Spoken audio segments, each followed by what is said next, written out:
Hello everyone, welcome back wifi study with Nandini. साल का आखिरी दिन 31 दिसंबर के दिन हम डिस्कस कर रहे हैं अपनी डेली करंट अफेयर की क्लास में जो भी घटनाएं देश दुनिया में हुई हैं उन सब के बारे में।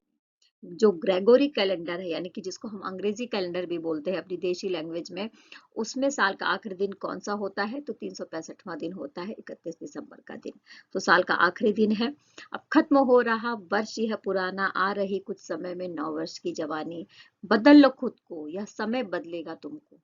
जो भी आएगा वो जाएगा, ये रीति है पुरानी। यानी जो आता है उसको जाना ही है।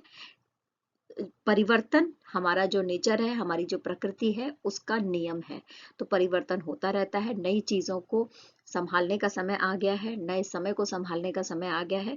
तो आइए इस विचारधारा के साथ में स्टार्ट करते हैं आज की अपनी क्लास को। सबसे पहले जो मैं बात करूंगी वो भारत के पहले पनडुब्बी पर्यटन के बारे में बात करूंगी।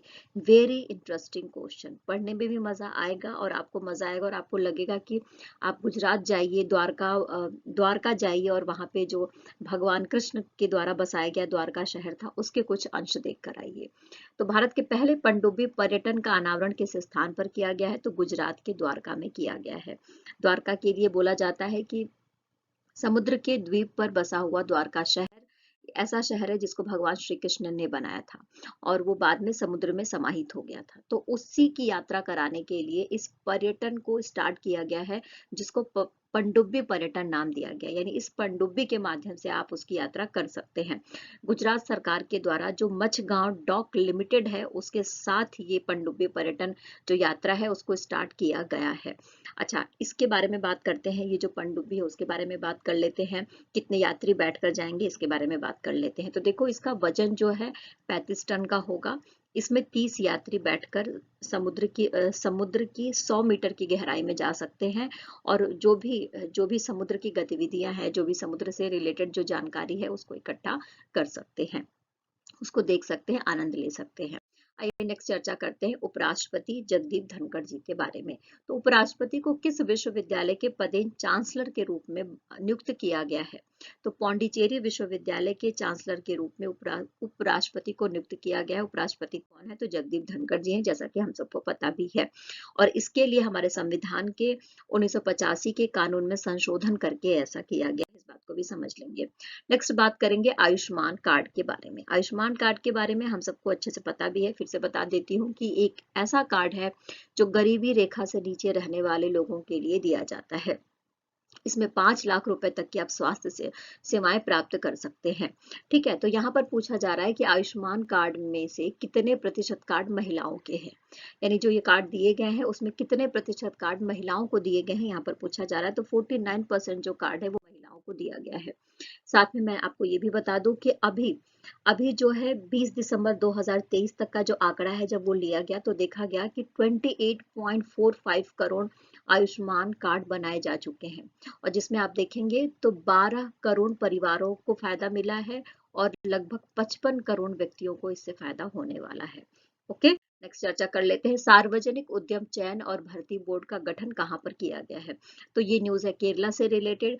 केरला में सार्वजनिक उद्यम चयन और भर्ती बोर्ड का गठन किया गया है। यानी सार्वजनिक क्षेत्र के लिए जो भर्ती प्रक्रियाएं हैं उसमें एफिशिएंसी को, ट्रांसपेरेंसी को बढ़ाने के लिए केरला गवर्नमेंट के द्वारा ऐसी जो पहल है वो करी गई है। अच्छा, केरला के मुख्यमंत्री कौन है? तो पिनाराई विजयन जी हैं, जैसा कि हम सबको पता भी है। अच्छा, साथ में इसके जो सचिव हैं वो कौन है? तो वो है बीपी जॉय। इस बोर्ड के अध्यक्ष बनाए गए हैं बीपी जॉय। इस बात को ध्यान में रख लेंगे। नेक्स्ट चर्चा करेंगे भारत की पेट्रो राजधानी के बारे में। भारत की पेट्रो राजधानी के रूप में किसे पहचाना जाता है? तो याद रख लेना, यहाँ पर दोबारा से गुजरात का नाम आएगा। गुजरात वाइब्रेंट जो स्कीम स्टार्ट की गई थी उसके तहत पेट्रो राजधानी के रूप में उभर कर आया है गुजरात। तो यहाँ पर गुजरात के बारे में बात करेंगे। और गुजरात का जो जामनगर है वहां पर दुनिया की सबसे बड़ी तेल रिफाइनरी है। और जो भरूच जिला है वहां पर दहेज जो स्थान है वहां पर ओपीएल पेट्रोकेमिकल परिसर के साथ गुजरात इस पोजीशन पर आकर पहुंचा है। यानी कि दो चीजें आपको याद रखनी है। जामनगर जो दुनिया का सबसे बड़ा तेल रिफाइनरी के लिए जाना जाता है और भरूच का दहेज जो पेट्रोकेमिकल परिसर के लिए जाना जाता है। और यहाँ पर आइए बात कर लेते हैं वाइब्रेंट गुजरात ग्लोबल समिट के बारे में। तो देखो, वाइब्रेंट गुजरात ग्लोबल समिट 2019 में जो दहेज है, यानी जो भरूच में स्थित है, उसको पेट्रोकेमिकल्स के क्षेत्र में आगे बढ़ाने के लिए, उस क्षेत्र में जैव रिफाइनरी को जो है बढ़ावा देने के लिए, इस इंडस्ट्री को बढ़ावा देने के लिए 3,000 करोड़ रुपए का इन्वेस्टमेंट किया गया था।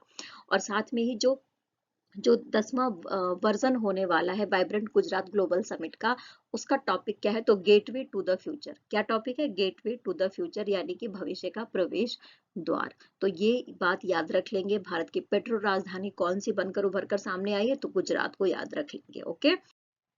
किस देश की नौसेना ने एडमिरल्स के एपालेट्स के लिए नए डिजाइन का अनावरण किया है?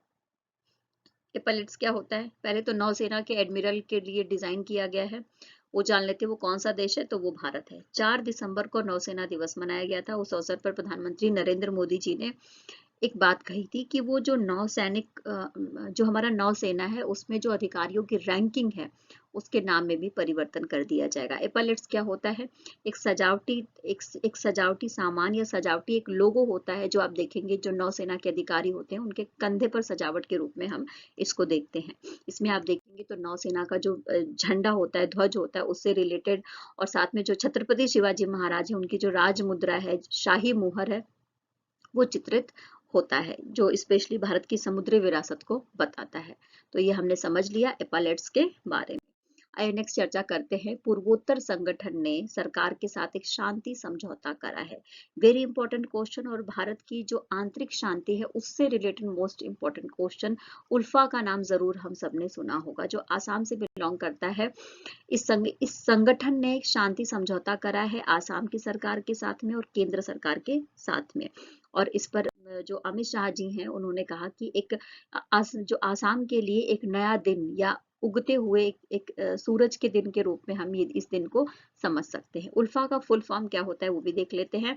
तो United liberation front of Assam, इसकी कहानी भी समझेंगे, और किस तरीके से ये संगठन भारत में अपनी जड़ें जमाता गया, इसके 2 पार्ट्स कौन कौन से, उन सब के बारे में भी हम समझेंगे। तो देखो, United liberation front of Assam, यानी जिसको हम उल्फा कहते हैं, उसने शांति समझौते पर हस्ताक्षर कर लिया है। 12 वर्षों से लगातार शांति के लिए वार्ता हो रही है। भारत सरकार बिना शर्त शांति के लिए अपनी तरफ से लगातार वार्ता कर रही है, और आसाम की सरकार के साथ मिलकर ऐसा काम कर रही है। जो शांति समझौता करना चाहते हैं उल्फा की तरफ से, उनका नाम क्या है? तो अरविंदा राजखोवा। तो अरविंदा राजखोवा के नेतृत्व वाले गुट ने ये समझौता करा है। इसमें 2 गुट हैं, उनके बारे में समझेंगे।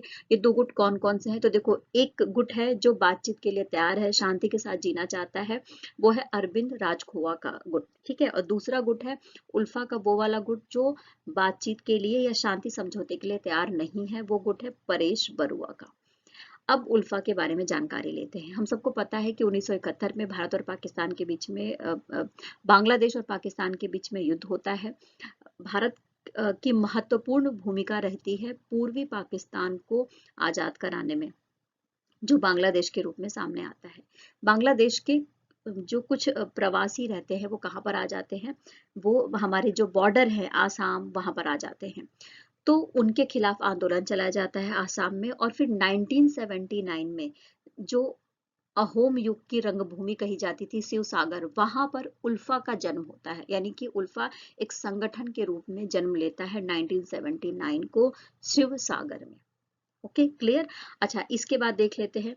इसके बाद जो बहुत सारे हिंसात्मक कार्य है वो उल्फा के द्वारा किए जाते हैं। इसके बाद 1990 में जो भारत सरकार है उसने इस संगठन पर प्रतिबंध लगा दिया। इसके बाद 2011 से इसके 2 गुट बने, उल्फा के 2 गुट बन गए। एक गुट था जो शांति चाहता था, और एक गुट था जो शांति नहीं चाहता था, बातचीत के लिए तैयार नहीं था। तो जो गुट शांति चाहता था, उससे लगातार वार्ता चल रही थी आसाम सरकार की और भारत सरकार की। वो गुट किसका था? तो वो अरविंद राजखोवा का गुट था। गुट था, और इन्हीं के नेतृत्व वाले गुट ने शांति समझौते पर हस्ताक्षर किए हैं। तो ये बात हो गई united liberation front of Assam ULFA के बारे में। ओके, आइए नेक्स्ट क्वेश्चन पे चर्चा कर लेते हैं। किस देश ने ब्रिक्स में शामिल होने का निमंत्रण अस्वीकार कर दिया है? तो इस देश का नाम क्या है और यहाँ के किस राष्ट्रपति ने ऐसी अनाउंसमेंट करी है, उसके बारे में चर्चा कर लेते हैं। स्क्रीन पर जिसे आप देख रहे हैं, ये अर्जेंटीना के राष्ट्रपति हैं और इन्होंने ब्रिक्स में शामिल होने के समझौते पर हस्ताक्षर करने से मना कर दिया या अस्वीकार कर दिया इसके प्रस्ताव को। इनका नाम क्या है? तो जेवियर माइली नाम है। क्या नाम है? जेवियर। अर्धसैनिक बलों ने सुरक्षित आधिकारिक आवागमन के लिए किस ऐप को अपनाया है? इस ऐप का नाम क्या है? तो देखो, इस ऐप का नाम है सैंड्स ऐप। व्हाट्सएप के जरिए जो संदेश या जो मैसेजेस एक जगह से दूसरी जगह पर भेजा जाता था सेना में, अब उसकी जगह पर सैंड्स ऐप का इस्तेमाल किया जाएगा, जो पूरी तरीके से सुरक्षित है अर्धसैनिक बलों के लिए। अच्छा, इस ऐप को बनाया किसने है? तो इसको बनाया है एनआईसी ने। एनआईसी ने बनाया, यानी कि राष्ट्रीय सूचना विज्ञान केंद्र के द्वारा इसको बनाया गया है और पूरी तरीके से सुरक्षित इसको बताया जा रहा है और अर्धसैनिक बलों ने इसको अपनाने में भी प्रमुखता दिखाई है। नेक्स्ट बात करेंगे चाइना के बारे में। चीन के किस जहाज द्वारा पृथ्वी के आवरण की खोज की जाएगी? पृथ्वी के आवरण, जैसा कि हम सबको पता है कि पृथ्वी की सतह पर हम रहते हैं, इसके नीचे वाले एरिया को मेंटल कहते हैं, है ना, और जो बिल्कुल बीच में होता है उसको क्रोड कहते हैं। तो ये जो जहाज है वो क्या करेगा? महासागर में जाकर खुदाई करेगा। अब इस जहाज का नाम क्या है? तो इस जहाज का नाम है मेंग जियांग। क्या नाम है इस जहाज का? मेंग जियांग। और इस जो परियोजना है इसको नाम क्या दिया गया है? ड्रीम परियोजना नाम दिया गया है। चाइना के लिए एक बहुत ही अविस्मरणीय क्षण रहा है ये, क्योंकि 150 से ज्यादा अनुसंधान केंद्र और कंपनियों के सहयोग से मेंग जियांग को बनाया गया है, जो पृथ्वी की सतह की खुदाई करेगा और सबसे बड़े एक ड्रिलिंग मशीन के रूप में इसका इस्तेमाल किया जाएगा। ये 11,000 मीटर की गहराई तक इसकी जो कैपेसिटी है वो पहुंचने की है, यानी एफिशिएंसी 11,000 मीटर तक की ये खुदाई कर सकता है एक बार में। ये मतलब एक टाइम में ये 120 दिनों तक काम कर सकता है और इसकी जो रेंज है वो 15,000 मील तक की है। इसका वजन 33,000 टन है और इसकी जो लंबाई है 179 मीटर इसकी लंबाई है। और इस प्रोजेक्ट का नाम क्या है? तो चीनी भाषा में इसको ड्रीम कहा गया है, यानी एक ड्रिलिंग, महासागर में जाकर ड्रिल करने का काम किया जाएगा और जो मेंटल है, पृथ्वी की जो सतह है, उसकी खुदाई के बाद में उसके रहस्य को उजागर किया जाएगा। Okay, clear. अप्रैल 2019 में पृथ्वी के करीब आने वाले क्षुद्र ग्रह का नाम क्या है? यहाँ पर पूछा जा रहा है। तो देखो, सबसे पहले बात की, खगोलीय घटना है, नासा ने इसके लिए कमर कस ली है और 13 अप्रैल 2029 को सबसे ज्यादा नजदीक होगा, 32,000 किलोमीटर का डिस्टेंस पर होगा ये क्षुद्र ग्रह पृथ्वी से। इसका नाम यहाँ पर पूछा जा रहा है, तो इसका नाम है एपोफिस। अच्छा, इसके बारे में और जानकारी लेते हैं। तो सबसे पहले इस क्षुद्र ग्रह के बारे में बात करते हैं, जो निकेल से और सिलिकेट से बना हुआ है। निकल, लौह और सिलिकेट से बना हुआ उपग्रह, क्षुद्र ग्रह है ये। 13 अप्रैल को सबसे ज्यादा नजदीक होगा। इसके बारे में सबसे इंपॉर्टेंट बात है कि जो मिस्र है उसके एक देवता है, कैवोस देवता, उनके नाम पर ही इसका नाम एपोफिस रखा गया है। ठीक है, एपोफिस का मतलब है कि एक सर्प के आकार के देवता है ये, और ये कह सकते हैं कि एस आकार के देवता के रूप में, यानी कि ये जो क्षुद्र ग्रह है उसका आकार एस तरीके से आपको देखने को मिल जाएगा। एपोफिस के लिए ये कहा जाता है कि ये एक ऐसे देवता है जो सर्प के आकार के देवता है और दुनिया को मिटाने के उद्देश्य से ये आते हैं, है ना, और अंधेरे को बढ़ावा देने के लिए, अव्यवस्था को बढ़ावा देने के लिए आते हैं, जो मिस्र की मैथोलॉजी है उसमें ऐसा बोला जाता है। क्लियर। नेक्स्ट चर्चा करते हैं। अब हम रिवीजन कर लेते हैं क्या क्या कल हमने पढ़ा था उसका फटाफट। तो मैन ऑफ द ईयर 2023 का पुरस्कार किसे प्रदान किया गया है? तो LP हेमंत के श्रीनिवासुलु को प्रदान किया गया है अमित शाह जी के द्वारा। हमने इनके बारे में कल अच्छे से पढ़ा था। जम्मू कश्मीर पंचायती राज अधिनियम में संशोधन किया गया और क्या शामिल किया गया है? तो OBC आरक्षण को शामिल किया गया है। नेक्स्ट चर्चा करेंगे, 1 जनवरी 2024 को इसरो के द्वारा भारत के कौन से उपग्रह लॉन्च किया गया है? तो इसरो के द्वारा भारत का 1 जनवरी 2024 को जो उपग्रह लॉन्च कर दिया जाएगा उसका नाम है एक्स-रे पोलारीमीटर। क्या नाम है? X-ray polarimeter. और ये किस चीज का अध्ययन करेगा? तो ये ब्लैक होल का अध्ययन करेगा और जो एक्सरेज निकलती है उसका अध्ययन करेगा। तेलंगाना सरकार के द्वारा लोगों की जरूरतों को समझने के लिए नए कार्यक्रम की शुरुआत करी गई है। इसका नाम क्या है? तो प्रजा पालन कार्यक्रम। क्या नाम है? प्रजा पालन कार्यक्रम की शुरुआत करी गई है। CISF प्रमुख के रूप में नियुक्त होने वाली पहली महिला अधिकारी कौन सी हैं? तो इनका नाम है नीना सिंह, जो CISF चीफ बनकर सामने आई। खाड़ी सहयोग परिषद ने किसके साथ मुक्त व्यापार समझौता करा है? तो खाड़ी सहयोग परिषद के द्वारा दक्षिण कोरिया के साथ समझौता करा गया है एशिया में अपने व्यापार को बढ़ाने के लिए। सरकार के द्वारा एफसीआई चावल को किस ब्रांड के तहत बेचने की योजना बनाई गई है? तो भारत ब्रांड के तहत पहले ही सरकार के द्वारा गेहूं का आटा और दाल बेचा जा रहा है और अब भारत ब्रांड के तहत चावल भी बेचा जाएगा 29 रुपए किलो के दाम से। ओके, आइए नेक्स्ट चर्चा करते हैं। भारत ने कच्चा तेल खरीदने के लिए यूएई को किस मुद्रा में भुगतान किया है? तो हमने इसके बारे में कल बहुत ही अच्छे से डिटेलिंग में पढ़ा था कि यूएई के साथ रुपए में कच्चा तेल खरीदने के लिए भारत ने समझौता कर लिया और समझौता पहले ही कर लिया गया था 2023 में, अभी जुलाई में किया गया था और अब इसको प्रैक्टिकल किया जा रहा है, यानी अब इसको किया जा रहा है। साथ में ही आरबीआई ने 20 देशों के साथ समझौता किया है रुपए में व्यापार करने के लिए, जिससे कि डॉलर का रेट कम हो या ज्यादा हो उसका असर भारतीय रुपए पर न हो। ओके, नेक्स्ट चर्चा कर लेंगे। उत्तर प्रदेश में किस स्थान पर इंट्रा डिस्ट्रिक्ट चॉपर सेवा का उद्घाटन किया गया है? आजकल उत्तर प्रदेश काफी ज्यादा सुर्खियों में है और डेली कुछ न कुछ न्यूज उससे रिलेटेड होती है। तो यहाँ पर इंट्रा डिस्ट्रिक्ट चॉपर सेवा का उद्घाटन किया गया है बटेश्वर में, यानी बटेश्वर में इस सेवा के माध्यम से आप डायरेक्ट गोवर्धन जा सकते हैं। नेक्स्ट चर्चा करेंगे क्रिकेटर अंबाती रायडू के बारे में। ये किस राजनीतिक पार्टी में शामिल हुए हैं? तो इन्होंने ये आंध्र प्रदेश से बिलोंग करते हैं और वहां पर वाईएसआर कांग्रेस में ये शामिल हो गए हैं। जर्मन राजनीतिज्ञ थे।